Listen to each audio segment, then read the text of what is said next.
श्री गुरु चरण सरोज रज निज मन मुकुर सुधारि बरनव रघुवर विमल जसु जो दायक फलचारि बुद्धिहीन तनु जानिके सुमिरा पवन कुमार बल बुद्धि विद्या देहु मोहि हरहु कलेश विकार रामायण आरंभ सुनी आयहु चतुर सुजान सीतापति के चरण परम श्री बंदी बैठे हनुमान श्यावर रामचंद्र की जय। इस मानस व्याख्यान प्रतियोगिता के समायोजक मेरे प्रतिभागी भाई एवं बहनों, आप श्रोता समाज, आप सभी के अंदर सिया राम मैं सब जग जानी करहूं प्रणाम जो युग पानी। आप सभी के अंदर परमात्मा राघव सरकार विद्यमान जानकर आप सभी को मैं हृदय से प्रणाम करता हूं। और जेल प्रसंग बालकांड दोहा क्रमांक 111 के ऊपर चर्चा करना है। वह प्रसंग इस रामचरितमानस में यह प्रसंग क्यों आया है, आने का कारण तो माता पार्वती भगवान भोलेनाथ से प्रश्न करते, जब प्रश्न करते तो प्रश्न के माता पार्वती प्रश्न करते कि राम के बारे में जानना चाहते हैं और पूर्व जन्म में बड़ा मोह हो रहा था, वही मोह के समाधान के लिए माता पार्वती भगवान भोलेनाथ से प्रश्न करते हैं। और प्रश्न करते को हमें यहां देखा माता पार्वती भगवान भोलेनाथ से 9 प्रश्न करते हैं। और जब 9 प्रश्न करते हैं तो भगवान भोलेनाथ से जब पूछने लगते कि है ये रामचरित, जब पूछते तो भगवान भोलेनाथ की जो प्रतिक्रिया है कि है ये रामचरित सब आए प्रेम पुलक लोचन जल छाए श्री रघुनाथ रूप आवा परमान अमित सुख पावा। भगवान भोलेनाथ से जैसे प्रश्न करते भगवान भोलेनाथ नेत्र बंद करके ध्यान में चले जाते। अब ओकर के लिए एक चीज देखा कि रामचरितमानस हम सब जानते हैं कि राम के चरित्र के ऊपर ये रामचरितमानस लिखे, लेकिन ओकर लेके भगवान भोलेनाथ और माता पार्वती के बात गोस्वामी जी महाराज पहले रखते हैं। कारण भवानी शंकर वंदे श्रद्धा विश्वास, बिना श्रद्धा और विश्वास के कथा श्रवण करना और कहना ये कहीं ना कहीं कुछ कमी हो जाती है। वही खातिर भगवान भोलेनाथ और माता पार्वती श्रद्धा और विश्वास के भाव गोस्वामी जी महाराज पहले रखते हैं। अरे ये ज्ञान घाट के वक्ता भगवान भोलेनाथ और श्रोता माता पार्वती के बीच के संवाद है। और जैसे ही एक चीज और देखा, ये दोहा क्रमांक जो मिले 111 इनका का है 3 ठन एक है, एक श्रोता, एक वक्ता और एक ध्येय, ध्यानी, श्रोता और ध्येय, ये 3 के समावेश है। और जिससे ही भगवान भोलेनाथ से प्रश्न करते भगवान भोलेनाथ ध्यान में चले जाते। तो वही पंक्ति मगन मगन ध्यान रस दंत जुग भूलि मन बाहिर के रघुपति चरित महेश तब हरिसित पर नयन मगन ध्यान रस दंत जुग। भगवान भोलेनाथ से जब माता पार्वती जब राम कथा जब पूछती तो भगवान भोलेनाथ ध्यान में चले जाते। ये तो बड़ा विचित्रता लगती कि कोई लोग अगर राम कथा पूछाते अब वो लोग बताएगा छोड़ के अगर वो आंखें बंद करके बैठ जाए तो बड़ा विचित्रता लगती है। लेकिन हाँ बैठे काबर नेत्र बंद कर। तो मगन ध्यान रस दंड जो ध्यान, आखिर ये ध्यान करेगा।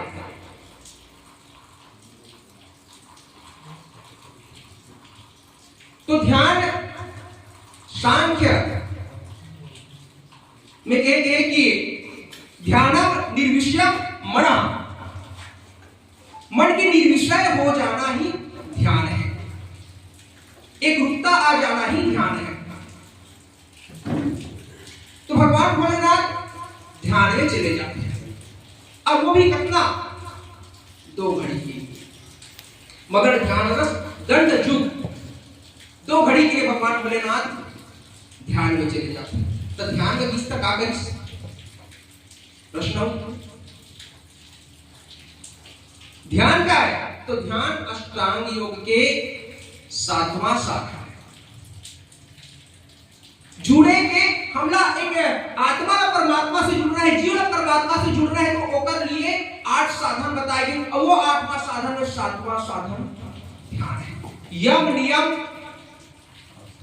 आसन, प्राणायाम, प्रत्याहार, धारणा और ये 7वां ध्यान। वैसे तो हम सब जानते हैं कि भगवान भोलेनाथ अक्सर समाधि में लीन रहते हैं, तभी ध्यान का पर लिखी समाधि में चले जाना नहीं से, लेकिन यहाँ 7वां भाव रखते और यही 7वां भाव अगर लंबा अवधि ले तो वही ध्यान बढ़ जाते, वही समाधि की स्थिति बढ़ती है। लेकिन भगवान भोलेनाथ ध्यान तक से ही है और वो भी 2 घड़ी तक। तो ध्यान में करते का और ध्यान में जाते को,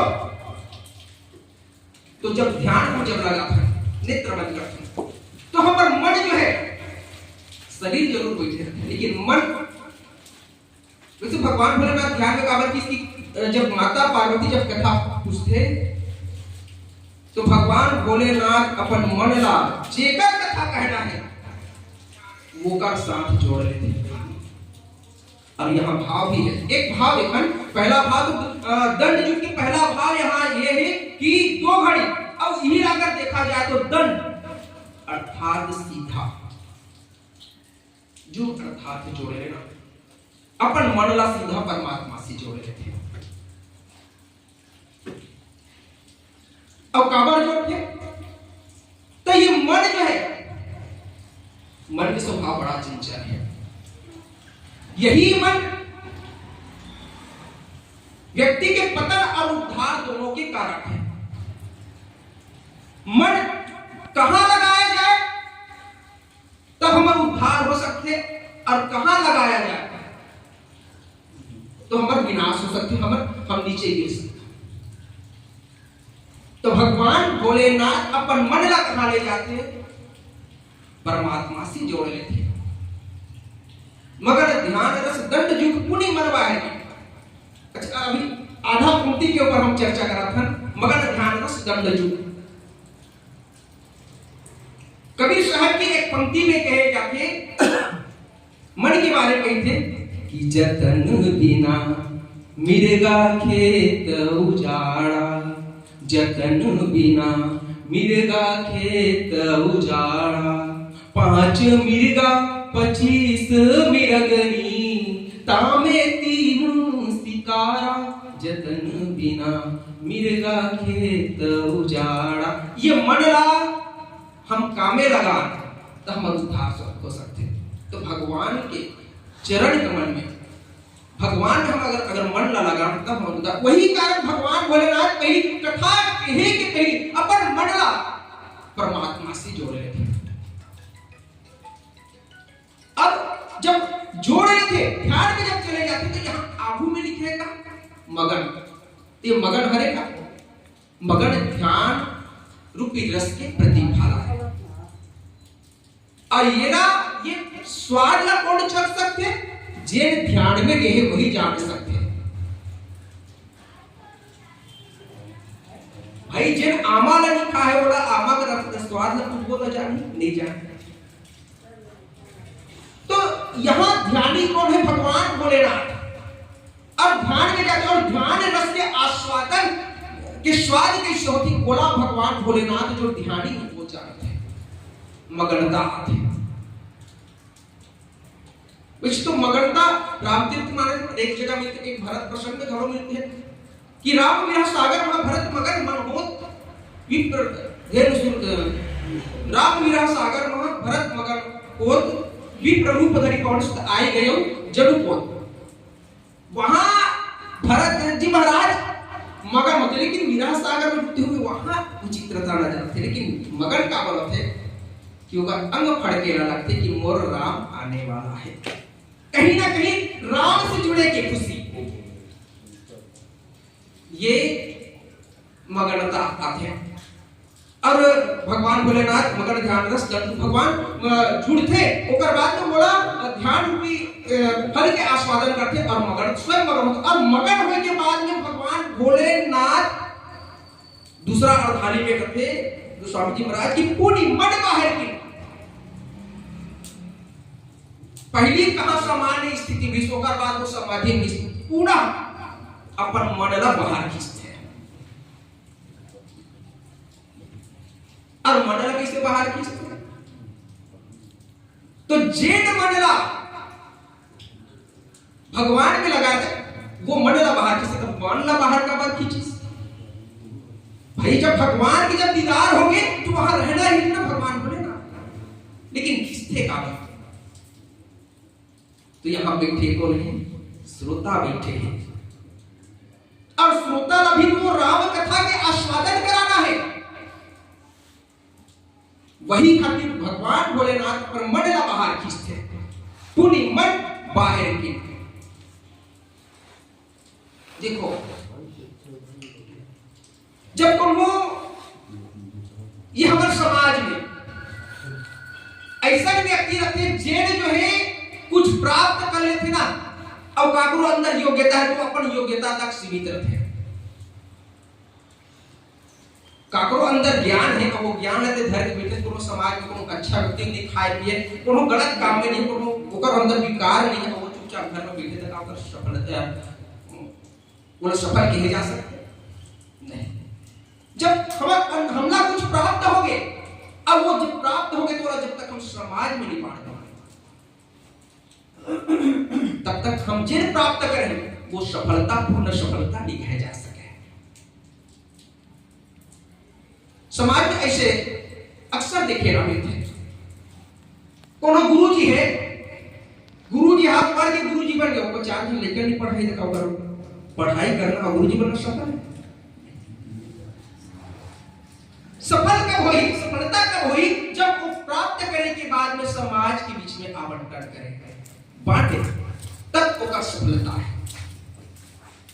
भगवान भोलेनाथ यही खातिर अपन मंडला बाहर खींचते और बाहर खींच करके माता पार्वती श्रोता है, माता पार्वती की जिज्ञासा का पूरा करे खातिर अपन मंडला बाहर खींचते। माता पार्वती की जिज्ञासा है ना राम कथा सुने खातिर, वो खातिर भगवान भोलेनाथ अपन मंडला बाहर खींचते। और तीसरा अर्धाली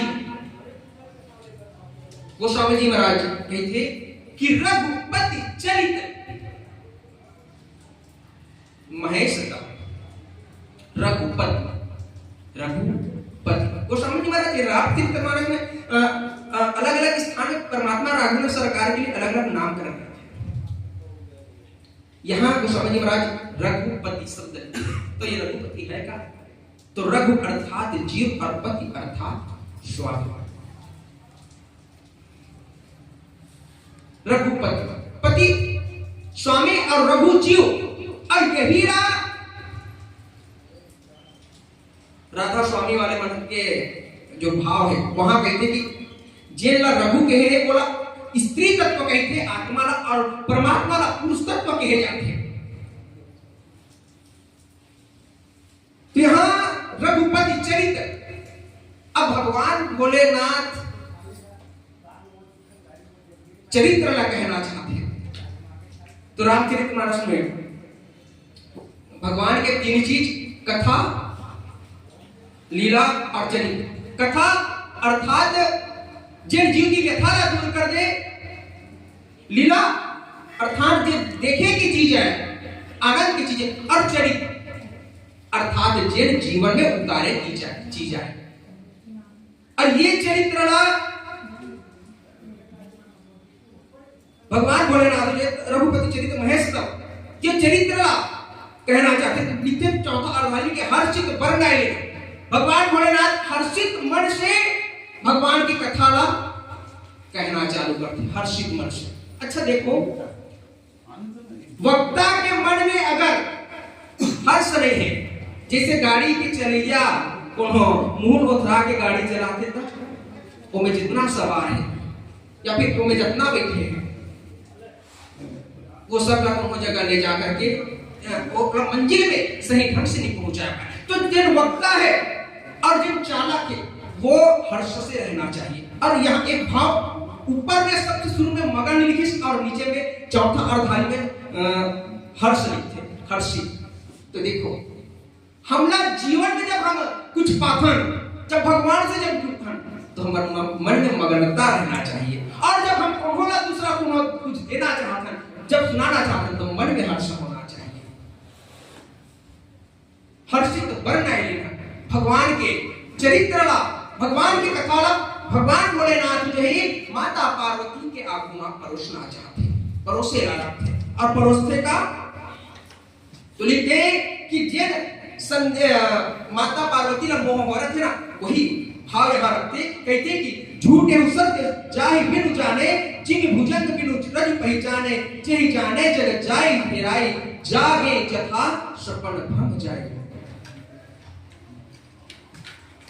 ये भ्रम वैसे ना सामान्य दृष्टि में भी सांप के अनुभूति होना लगते, और जब हमला ज्ञान हो जाते तो वो हमारा जो भ्रम है वो दूर हो जाते। तो प्रस्तुत प्रसंग जनमानस के लिए यही संदेश छोड़ते कि एक वक्ता कैसे होना चाहिए। वक्ता कोई भी वक्ता हो, जब स्वयं भगवान की दीदार करे, भगवान से जुड़े, तब श्रोता ला जोड़े के प्रयास करे। और जे वक्ता स्वयं नहीं पहुंचे है और स्वयं नहीं जुड़े परमात्मा से, का वो श्रोता ला जोड़ सकते नहीं। तो यहाँ एक वक्ता कैसे होना चाहिए, तो स्वयं पहले जुड़े, ओकर बाद श्रोता ला जोड़े के प्रयास करें। और वास्तव में प्रयास हम सब करते हैं। और यहाँ ध्यान योग की प्रधानता अभी गोस्वामी जी महाराज जनमानस के बीच में रखना चाहते। कब ध्यान रूपी साधन एक तीव्रगामी साधन है, तीव्रगामी। हम बैठे यहाँ नहीं, हम और मन अभी खट्टा चल रही करूं, लंदन भी चल तुरंत कहते कि 1 सेकंड के 72 विषय ला सोचे के काम करते मन के। तो ध्यान एक ऐसे तीव्रगामी साधन हरे आत्मा ला परमात्मा से बहुत जल्दी जुड़ाव कर देते, जोड़ देते। और ये ध्यान योग की प्रधानता स्वामी जी महाराज जनमानस के बीच में ओकर प्रधानता बताया कि प्रयास करिश। और ये वक्ता कैसे होना चाहिए, वक्ता के भाव भी यहाँ स्वामी जी महाराज रखे कि प्रयास करिश। तो मैं अपन पीला बत्ती के संदेश है तो अपन मानी ला यही जगह विराम देता हूँ। लेकिन लाल बत्ती चले के बाद भी परमात्मा राघवेंद्र सरकार के जयकारा लगाकर, तो ये में कोनो भी प्रकार की नहीं है, तो अतिक्रमण नहीं। तो एक बार पुनः परमात्मा राघवेंद्र सरकार सुंदर जयकारा लगा। बोलो श्यावर रामचंद्र की जय।